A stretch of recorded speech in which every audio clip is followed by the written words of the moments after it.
convocatorias para la Fundación Soliris.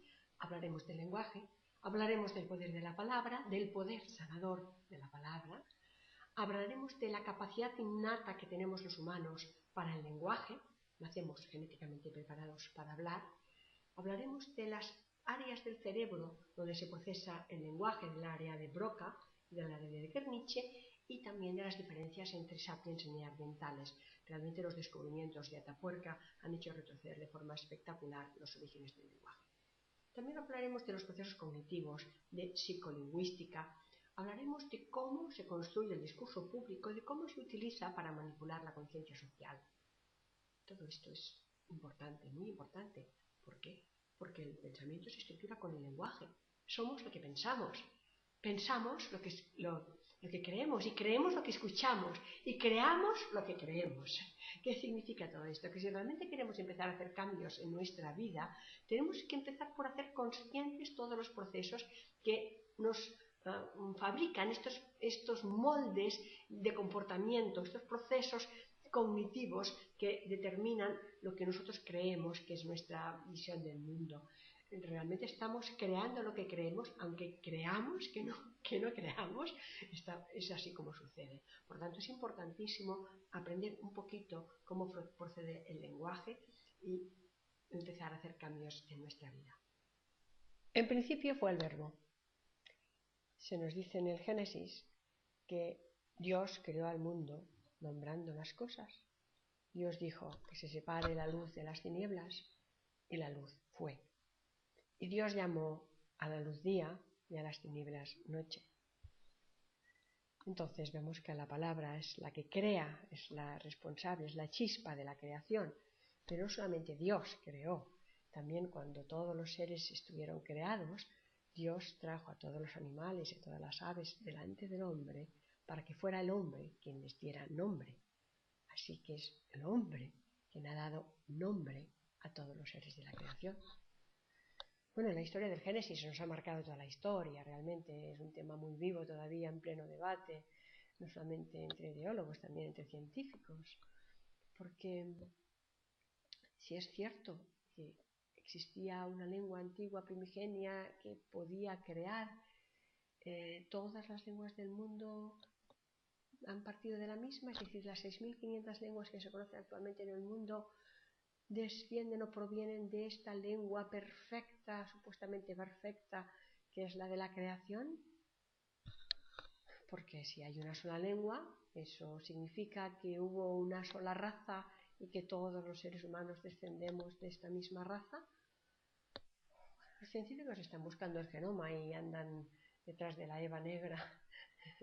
Eva, de hecho, en hebreo se llama Ishta, y significa mujer, es el femenino de Ish, que significa varón.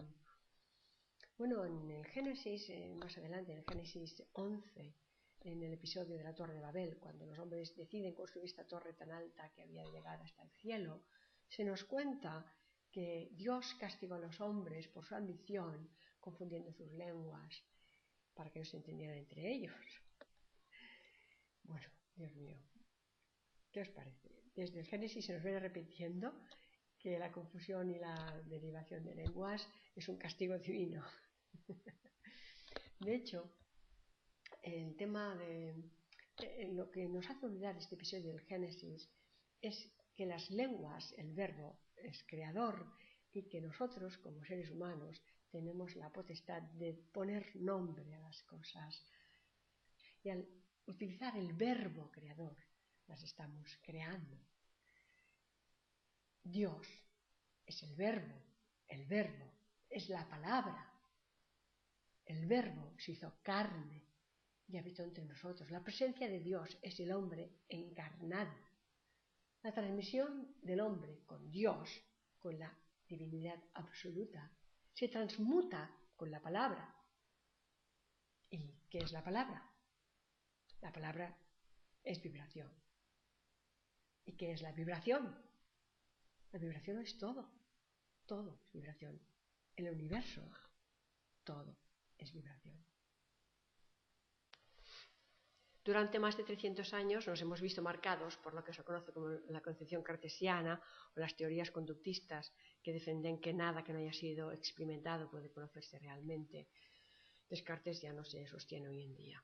La lingüística como ciencia del lenguaje nace a principios del siglo XX con Ferdinand de Saussure y el estructuralismo.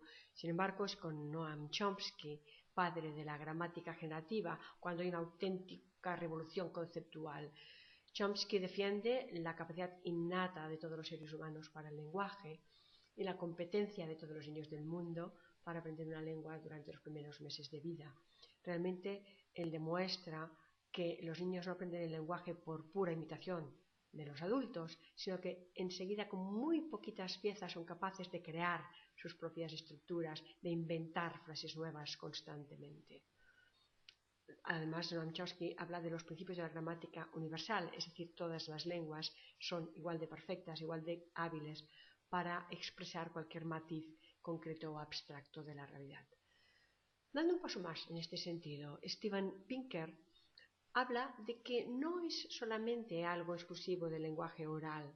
El lenguaje es mucho más que esto, porque en familias con lenguajes de signos, por ejemplo, sordomudos, la estructura no es una simple traslación de las capacidades del lenguaje oral a un lenguaje de signos, sino que tenemos delante un complejo, una gramática, una estructura propia, absolutamente autónoma, que funciona de la misma manera. Por lo tanto, el lenguaje no es la simple capacidad de emitir sonidos con un aparato fonador, cosa que pueden hacer todos los primates, sino realmente es algo mucho más complejo que va bastante más allá.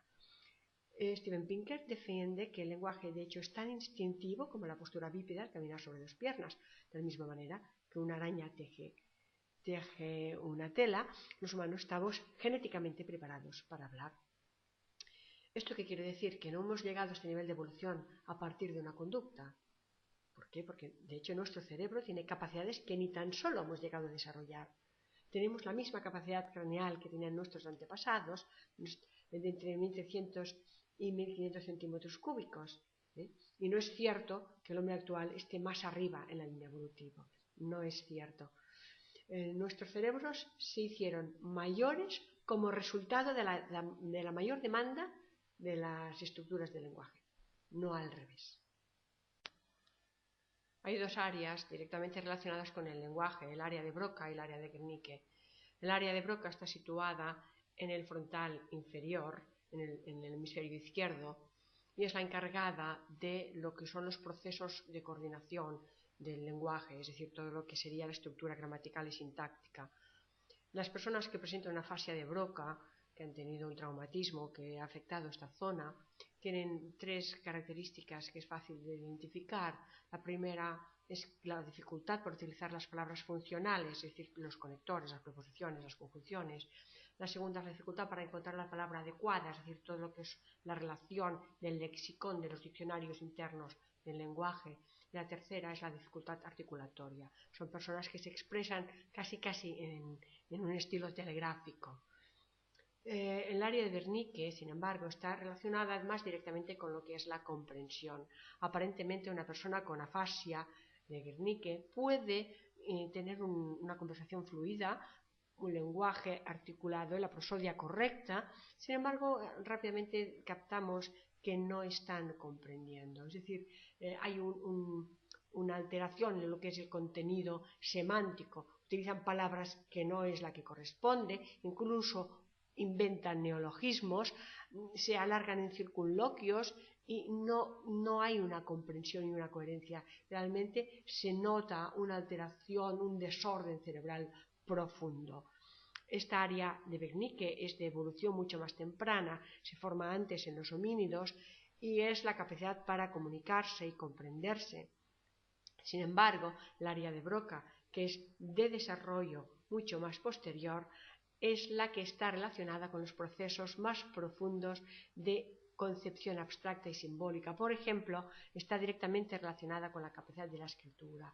Las personas con lesiones, con afasias de Broca, realmente tienen serias dificultades para poder escribir.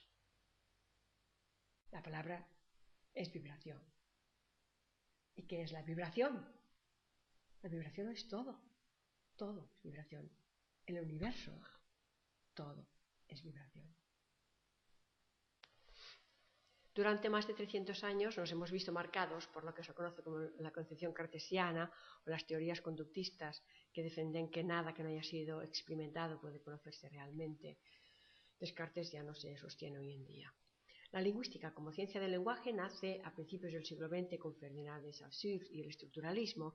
Sin embargo, es con Noam Chomsky, padre de la gramática generativa, cuando hay una auténtica revolución conceptual. Chomsky defiende la capacidad innata de todos los seres humanos para el lenguaje y la competencia de todos los niños del mundo para aprender una lengua durante los primeros meses de vida. Realmente él demuestra que los niños no aprenden el lenguaje por pura imitación de los adultos, sino que enseguida con muy poquitas piezas son capaces de crear sus propias estructuras, de inventar frases nuevas constantemente. Además, Noam Chomsky habla de los principios de la gramática universal, es decir, todas las lenguas son igual de perfectas, igual de hábiles para expresar cualquier matiz concreto o abstracto de la realidad. Dando un paso más en este sentido, Steven Pinker habla de que no es solamente algo exclusivo del lenguaje oral. El lenguaje es mucho más que esto, porque en familias con lenguajes de signos, por ejemplo, sordomudos, la estructura no es una simple traslación de las capacidades del lenguaje oral a un lenguaje de signos, sino que tenemos delante un complejo, una gramática, una estructura propia, absolutamente autónoma, que funciona de la misma manera. Por lo tanto, el lenguaje no es la simple capacidad de emitir sonidos con un aparato fonador, cosa que pueden hacer todos los primates, sino realmente es algo mucho más complejo que va bastante más allá. Steven Pinker defiende que el lenguaje de hecho es tan instintivo como la postura bípeda al caminar sobre dos piernas. De la misma manera que una araña teje una tela, los humanos estamos genéticamente preparados para hablar. ¿Esto qué quiere decir? Que no hemos llegado a este nivel de evolución a partir de una conducta. ¿Por qué? Porque de hecho nuestro cerebro tiene capacidades que ni tan solo hemos llegado a desarrollar. Tenemos la misma capacidad craneal que tenían nuestros antepasados, de entre 1300 y 1500 centímetros cúbicos. Y no es cierto que el hombre actual esté más arriba en la línea evolutiva. No es cierto. Nuestros cerebros se hicieron mayores como resultado de la mayor demanda de las estructuras del lenguaje, no al revés. Hay dos áreas directamente relacionadas con el lenguaje, el área de Broca y el área de Wernicke. El área de Broca está situada en el frontal inferior, en el hemisferio izquierdo, y es la encargada de lo que son los procesos de coordinación del lenguaje, es decir, todo lo que sería la estructura gramatical y sintáctica. ¿Misma raza? Los científicos están buscando el genoma y andan detrás de la Eva negra. Eva, de hecho, en hebreo se llama Ishta y significa mujer, es el femenino de Ish, que significa varón. Bueno, en el Génesis, más adelante, en el Génesis 11, en el episodio de la Torre de Babel, cuando los hombres deciden construir esta torre tan alta que había de llegar hasta el cielo, se nos cuenta que Dios castigó a los hombres por su ambición, confundiendo sus lenguas, para que no se entendieran entre ellos. Bueno, Dios mío, ¿qué os parece? Desde el Génesis se nos viene repitiendo que la confusión y la derivación de lenguas es un castigo divino. De hecho, el tema de lo que nos hace olvidar este episodio del Génesis es que las lenguas, el verbo, es creador y que nosotros, como seres humanos, tenemos la potestad de poner nombre a las cosas. Y al utilizar el verbo creador, las estamos creando. Dios es el verbo es la palabra. El verbo se hizo carne y habitó entre nosotros. La presencia de Dios es el hombre encarnado. La transmisión del hombre con Dios, con la divinidad absoluta, se transmuta con la palabra. ¿Y qué es la palabra?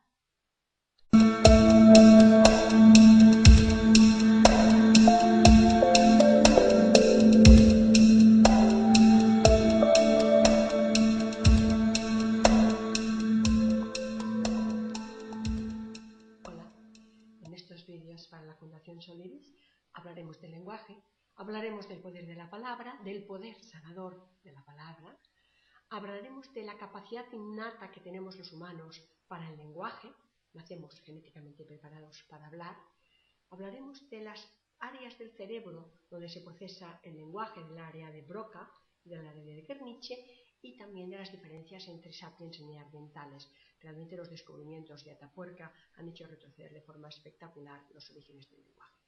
También hablaremos de los procesos cognitivos, de psicolingüística, hablaremos de cómo se construye el discurso público, de cómo se utiliza para manipular la conciencia social. Todo esto es importante, muy importante. ¿Por qué? Porque el pensamiento se estructura con el lenguaje. Somos lo que pensamos. Pensamos lo que creemos y creemos lo que escuchamos y creamos lo que creemos. ¿Qué significa todo esto? Que si realmente queremos empezar a hacer cambios en nuestra vida, tenemos que empezar por hacer conscientes todos los procesos que nos fabrican estos moldes de comportamiento, estos procesos cognitivos que determinan lo que nosotros creemos que es nuestra visión del mundo. Realmente estamos creando lo que creemos, aunque creamos que no creamos, es así como sucede. Por tanto, es importantísimo aprender un poquito cómo procede el lenguaje y empezar a hacer cambios en nuestra vida. En principio fue el verbo. Se nos dice en el Génesis que Dios creó al mundo nombrando las cosas. Dios dijo que se separe la luz de las tinieblas y la luz fue. Y Dios llamó a la luz día y a las tinieblas noche. Entonces vemos que la palabra es la que crea, es la responsable, es la chispa de la creación. Pero no solamente Dios creó, también cuando todos los seres estuvieron creados, Dios trajo a todos los animales y a todas las aves delante del hombre para que fuera el hombre quien les diera nombre. Así que es el hombre quien ha dado nombre a todos los seres de la creación. Bueno, la historia del Génesis nos ha marcado toda la historia, realmente es un tema muy vivo todavía en pleno debate, no solamente entre ideólogos, también entre científicos, porque si es cierto que existía una lengua antigua primigenia que podía crear, todas las lenguas del mundo han partido de la misma, es decir, las 6.500 lenguas que se conocen actualmente en el mundo descienden o provienen de esta lengua perfecta, supuestamente perfecta, que es la de la creación. Porque si hay una sola lengua, eso significa que hubo una sola raza y que todos los seres humanos descendemos de esta